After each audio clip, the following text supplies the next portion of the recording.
Friends welcome to killer channel. Friends ఎవరైనా మా ఛానల్ని సబ్స్క్రైబ్ చేసుకోకపోతే సబ్స్క్రైబ్ చేసుకోండి. ఎవరైనా మీ డాగ్స్ కానీ మీ పెట్స్ కానీ అమ్మాలనుకుంటే మా ఛానల్ త్రూ మా ఛానల్ వాట్సాప్ నెంబర్కి మెసేజ్ పెట్టండి. ఫ్రెండ్స్ ఇవాళ మీకోసం Lhasa Apso male puppy తీసుకురావడం జరిగింది. ఇది మంచిర్యాలలో అవైలబిలిటీలో ఉంది.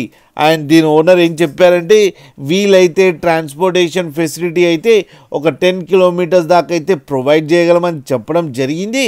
అండ్ ఈ పప్పీకి అన్ని వ్యాక్సినేషన్స్ అన్నీ అప్ టు డేట్ ఉన్నాయని కూడా చెప్పారు ఫ్రెండ్స్. అండ్ డీవార్మింగ్ కూడా కంప్లీట్ అయిపోయిందని చెప్పారు. అండ్ ఈ పప్పీ ఏజ్ వచ్చి 6 months అని చెప్పడం జరిగింది ఫ్రెండ్స్. అండ్ ఇది మేల్ పప్పీ. అండ్ ఈ మేల్ పప్పీకేమో 12,000 రూపీస్ డిమాండ్ చేస్తున్నారు. అండ్ రేట్లో స్లైడ్గా నెగోషియబుల్ ఉందని కూడా చెప్పడం జరిగింది. ఫ్రెండ్స్ మీకు ఎవరికైనా నచ్చితే టైటిల్లో కాంటాక్ట్ నెంబర్ ఇస్తాను, కాంటాక్ట్ అవ్వండి, మాట్లాడండి, తీసుకోండి ఫ్రెండ్స్. అలాగే ఒక్కసారి డీల్ సెట్ అయిన తర్వాత అన్ని డీటెయిల్స్ చెక్ చేసిన తర్వాతనే మనీ పంపాలని కోరుకుంటున్నాం ఫ్రెండ్స్. అలాగే మా ఛానల్ని సబ్స్క్రైబ్ చేయడం మాత్రం మర్చిపోకండి ఫ్రెండ్స్.